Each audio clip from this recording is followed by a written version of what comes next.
+1 seat വിഷയത്തിൽ മലബാറിനോടുള്ള അവഗണനയ്ക്കെതിരെ കണക്കുകൾ വെച്ച് നിരന്തര ഇടപെടൽ നടത്തിയ പത്രം സുപ്രഭാതമാണ്. മ്യാൻമറിൽ ജയിലിൽ കഴിയുന്നവരുടെ പ്രശ്നങ്ങൾ പുറത്തു കൊണ്ടുവന്നു സുപ്രഭാതം. വഖഫ് നിയമനം PSCക്ക് വിടുന്നതിനെതിരെ ശക്തമായ നിലപാട് സ്വീകരിച്ചു സുപ്രഭാതം. കാലിക്കറ്റ് യൂണിവേഴ്സിറ്റിയിൽ ജുമുഅ സമയത്തെ പരീക്ഷയുമായി ബന്ധപ്പെട്ട വിഷയത്തിൽ ഇടപെടൽ നടത്തുകയും തുടർ നടപടി ഉണ്ടാക്കുകയും ചെയ്തു സുപ്രഭാതം. സ്കൂൾ പാഠ്യപദ്ധതികളിൽ ജെൻഡർ ന്യൂട്രാലിറ്റി നടപ്പിലാക്കാനുള്ള ശ്രമത്തിനെതിരെ ശക്തമായി പ്രതിഷേധിച്ചു സുപ്രഭാതം. പൗരത്വ ബില്ല് നടപ്പിലാക്കുന്നതിനെതിരെ കേരളത്തിൽ ഈ വിഷയത്തിൽ സമരം ചെയ്തവർക്കെതിരെ കേസെടുത്ത സർക്കാർ നടപടിക്കെതിരെ തുറന്നെഴുതി സുപ്രഭാതം.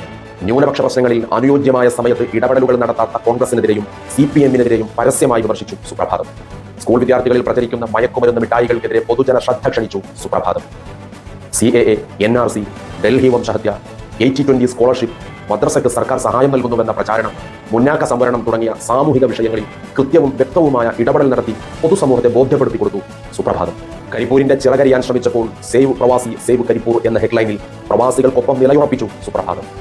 മതിയായ രേഖകളില്ലെന്ന് പറഞ്ഞ് മുക്കം യത്തീംഖാനയിലേക്ക് ജാർഖണ്ഡിൽ നിന്ന് വന്ന 100ഓളം കുട്ടികളെ മടക്കി അയച്ചപ്പോൾ അവരുടെ നാട് അന്വേഷിച്ച് കണ്ടുപിടിച്ച് അവരിൽ ബഹുഭൂരിഭാഗവും അതോടെ പഠനം നിർത്തിയെന്ന് മനസ്സിലാക്കി പഠിക്കാനുള്ള അവകാശ ലംഘനത്തിന്റെ വാർത്ത പുറം ലോകത്തെത്തിച്ചത് സുപ്രഭാതമാണ്.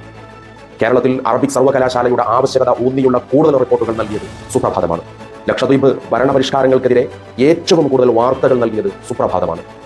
ബാബരി അയോധ്യയിൽ രാമക്ഷേത്രത്തിന് ശിലവാകിയപ്പോൾ ബാബരി ഭൂമിയിൽ രാമക്ഷേത്രത്തിന് ശിലയിട്ടു എന്ന തലക്കെട്ടിലൂടെ നിലപാട് പറഞ്ഞ നട്ടലുള്ള മാധ്യമം സുപ്രഭാതമാണ്. കോവിഡ് കാലത്തെ ആരാധനാലയ പ്രവേശനം ഉയർത്തിക്കൊണ്ടുവന്നത് സുപ്രഭാതമാണ്. സാമുദായിക വിഷയങ്ങളിൽ ശക്തമായ നിലപാട് സ്വീകരിക്കുകയും സർക്കാർ സർവീസുകളിലും നിയമനിർമ്മാണ രംഗത്തും മുസ്ലിം പ്രാതിനിധ്യമില്ലാത്ത വിഷയങ്ങൾ ഉയർത്തിക്കൊണ്ടുവരികയും ചെയ്തത് സുപ്രഭാതമാണ്. CPM-ലെയും കോൺഗ്രസിലെയും മുസ്ലിം പ്രാതിനിധ്യം സംബന്ധിച്ച് റിപ്പോർട്ടുകൾ പ്രസിദ്ധീകരിച്ചത് സുപ്രഭാതമാണ്. മുസ്ലിം പ്രാതിനിധ്യം സംബന്ധിച്ച് തെറ്റിദ്ധാരണയും വർഗീയ പ്രചാരണവും നടത്തിയ വെള്ളാപ്പള്ളി നടേശനെതിരെ ശക്തമായ നിലപാട് സ്വീകരിച്ച ഏക മുസ്ലിം പത്രം സുപ്രഭാതമാണ്. സുപ്രഭാതത്തിന്റെ ഈ വിഷയത്തിലുള്ള എഡിറ്റോറിയലായിരുന്നു അന്നത്തെ മിക്ക ചാനലുകളുടെയും പ്രൈം ടൈം ചർച്ച എന്നതും ശ്രദ്ധേയമാണ്.